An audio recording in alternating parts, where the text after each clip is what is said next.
издание. Агенцијата за храна и лекови на САД дозволи употреба на прв домашен тест за COVID-19. И покрај пандемијата, 2020-та за многумина беше и успешна година. Гласот на Америка меѓу граѓаните. Фејсбук на суд поради тужби за задушување на конкуренцијата. Останете со нас. Поздрав од Вашингтон. Ова е Ньюсфлеш на Гласот на Америка на македонски. Јас сум Милена Ѓоргиевска. Агенцијата за храна и лекови на САД дозволи употреба на тест за COVID-19 кој ќе може да се прави дома и кој ќе дава резултати за помалку од 1 час. Ваквиот брз тест би можел да се користи и во болнички услови. Иако вакцината за COVID-19 е на пат, здравствените стручњаци предвидуваат дека потребата од често тестирање за COVID-19 ќе остане уште долго време. Адекватно тестирање на американското население беше предизвик.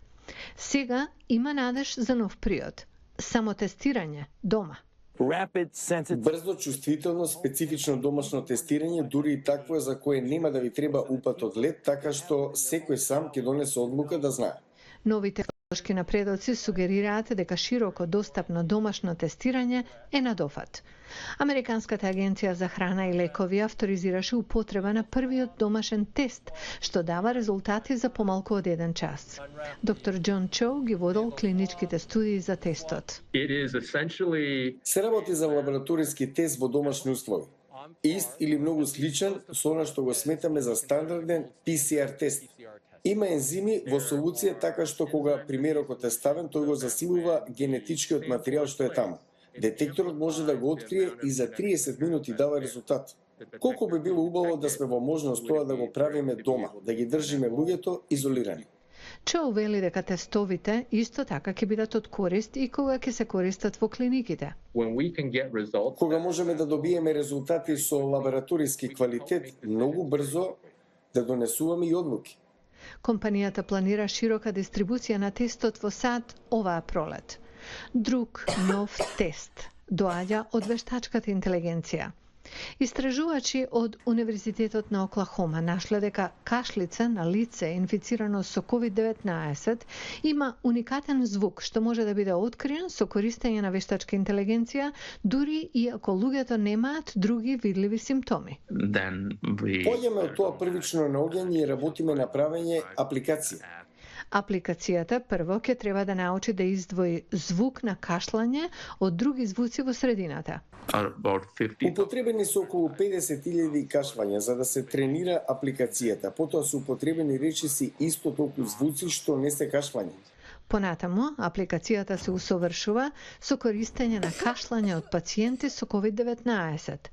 Слично истражување на Институтот за технологија на Масачусетс покажува дека вештачката интелигенција може да открие кашлица на COVID-19 со речиси 100% на точност. Индустријски групи низ светот се вклучија во трката за донесување апликации на јавноста за откривање кашлица.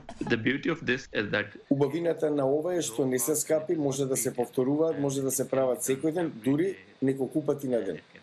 Во 2021-та тестирањето за COVID-19 може да биде само уште еден дел од секојдневната рутина. САД покренаа судски постапки против Фејсбук за нелегално загушување на конкуренцијата. Обвинителите велат дека состојбата уште повеќе се влошила, откако компанијата ги купила WhatsApp и Instagram. Најголемата социјална мрежа во светот е на суд. Речиси една деценија, Facebook ја користи својата доминација и монополска моќ за уништување на помалите ривали. Федералната комисија за трговија и 48 јавни обвинители на целата држава и териториите неодамна објавија антимонополски судски постапки против Facebook. Го намали изборот за корисниците, ја задуши иновацијата и ја деградира заштитата на приватноста за милиони американци. Судската постапка што ја поведа обвинителите го обвинува Facebook за практикување на политика купи ги, па закопај ги. Или ги купи конкурентите што се закана, или ги погреба, користејќи го како оружје својот пристап до податоци или други тактики да ги исфрли од конкуренција тие што го загрозуваат. Примери се купувањето на WhatsApp и Instagram од страна на Facebook, што ја намали конкуренцијата, велат тужителите. Официјални лица на Facebook во писмена изјава судските постапки ги нарекоа ревизионерска историја, посочувајќи дека Федералната комисија за трговија и Европската комисија првично ги одобриле двете аквизиции. Монополот обично има премиса намалување на благосостојбата преку намалување на производите, зголемување на цените и полош квалитет. Мислам дека тоа ќе биде многу тешко да се покаже дека на Инстаграм му е полошо заради тоа што е купен од Facebook. Сите тие изгледа дека имаат одскок во нивната иновација и нивната популарност. Сепак, некои критичари на Facebook велат дека испитувањето на работата на гигантот за социјално комуницирање одамна требало да се случи, имајќи ја предвид неговата улога на моќен чувар на портата кон огромната количина на податоци на корисниците. Многумина не се среќни што нивните податоци се експлоатирани од Facebook, не се среќни што има толку многу дезинформации. Кога корисниците навистина би имале конкурентна алтернатива, Facebook би чувствувал притисок да биде подобар. Шарлот Слейман работи за група од јавен интерес Public Knowledge, што врши притисок за формирање на агенција за дигитална регулатива. Овие компании имаат важна улога во нашата економија, а никој не врши надзор над нив. Оставено е на Конгресот да го врши тој надзор. Оставено е на спроведувачите на антимонополските закони, што е недоволно. Успешно законско гонење на Facebook неизбежно ќе влијае врз корисниците во светот, вели Бил Ковасик, поранешен комесар на Федералната комисија за трговија, сега во Универзитетот Џорџ Вашингтон.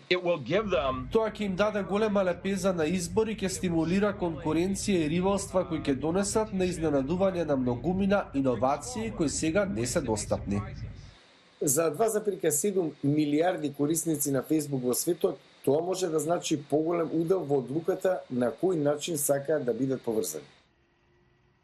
2020-та беше тешка година, но многумина ќе ја паметат и по позитивни моменти на личен и професионален план. Мики Трајковски пренесува. Сега имаше стварно многу тешки моменти. Изгубивме членови од фамилија, ама позитивно е тоа што добивме нов член, Керка добив годинава. И брат ми конечно се вработи после 8 години по струка у МВР и плюс се омажев годинава. Значи годинава колку што беше лоша, толку беше и добра. Живееме. Ето тоа е позитивното. Се трудиме да обстанеме, се трудиме да не одиме подолу од тоа што сме. На личен план, да, направив куќи у Охрид. Тоа беше најинтересното во оваа година. Се надевам дека ќе дојдат подобри времења и дека сето ова ќе помине. Се надевам дека ќе најдеме лек конечно. Дека пак школите работат, не се тотално затворени, пак се учит, пак мојот до некогде да се дружиш со фамилијата, да се бериш. Ова година, 2020, ја се свршив. Ќе ја паметам 2020 по финансиска добивка, ако е тоа нешто значено. Позитивно. По тоа што сепак луѓето веруваат дека ќе преживеат оваа пандемија. Па ево, родила ми се унука. Тоа ми е најлепши догаѓај. Све ствар како прихватите, дали желите да мислите да се плашите или да верувате да ќе биде све добро. Па ја се не боим. Ја верувам да е све добро и да ќе биде добро. Ви посакувам убав ден. Се гледаме утре повторно.